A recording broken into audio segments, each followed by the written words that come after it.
Hey everyone, welcome back to the Lankan Lions YouTube channel. The Champions Trophy season is finally here, and well, as a Sri Lankan fan, it's not exactly the most exciting time. But as a cricket fan, I couldn't be more hyped for another ICC tournament.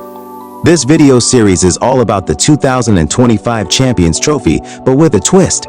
I'll be covering it from the perspective of a Sri Lankan fan who's got zero pressure since, let's be real, my team rightfully isn't even in the tournament. With that said, let's jump right in. Now, I'm recording this early in the morning on February 19th, 2025. So, depending on when you're watching this, some things might have already changed. Just keep that in mind.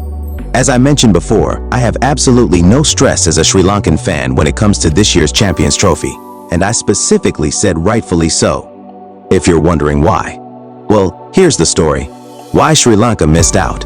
Host, the teams for this year's Champions Trophy were locked in back in November 2023, right after the first round of the World Cup. The top 7 teams from the tournament joined host Pakistan to complete the lineup. Now, Sri Lanka had its fair share of injuries and poor planning, but at the very least, we should have made it to the Champions Trophy. But when it all came down to the do-or-die game against Bangladesh, things took a turn.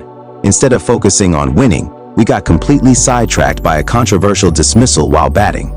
Bangladesh took full advantage, won the match, and secured their spot in the tournament. Looking back though, this might actually be a blessing in disguise for Sri Lanka.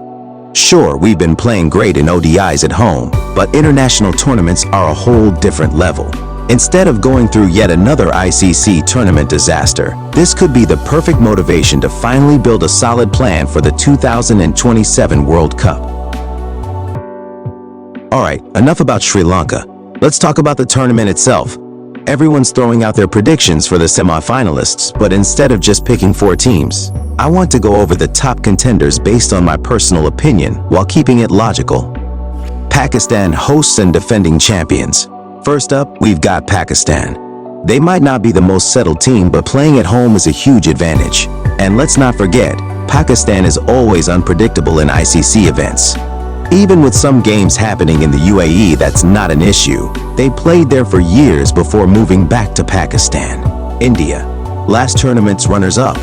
Next, we have India. Now, they're missing their ultimate match winner, Bumrah, which is a big blow. But this is India, a cricketing powerhouse. That said, for the first time in a long time, I don't have 100% confidence in them.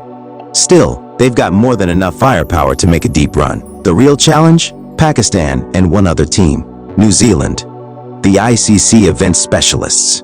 Speaking of that other team, it's New Zealand.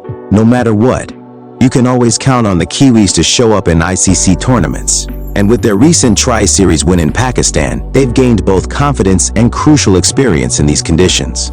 So they're definitely in the mix. South Africa, the semi-final regulars. From the other group, I've got South Africa. They may not have a lot of ICC trophies, but they do know how to make it to the semis.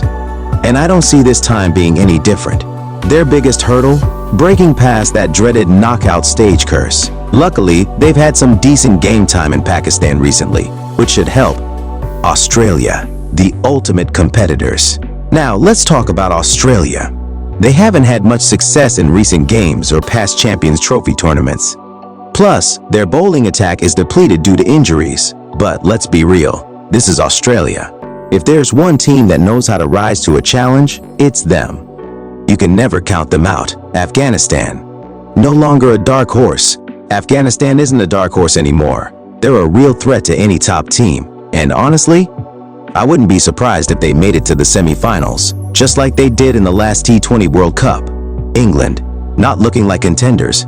On the other hand, I would be surprised if England made the semis.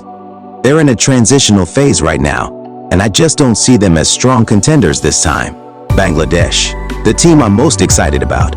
And finally, the team I'm most excited to watch, Bangladesh. They've been hyping up this tournament ever since the last World Cup.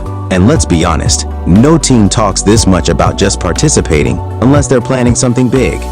They knocked Sri Lanka out convincingly, earned their spot, and if their energy and confidence mean anything, they're going all in for this tournament. I'm backing them to make some serious noise. So there you have it. That's my take on the potential semi-final contenders. Now, we just have to wait and see how things unfold. I'll be sharing my thoughts throughout the tournament. So if you're interested, don't forget to like, subscribe, and hit that notification bell so you don't miss any updates.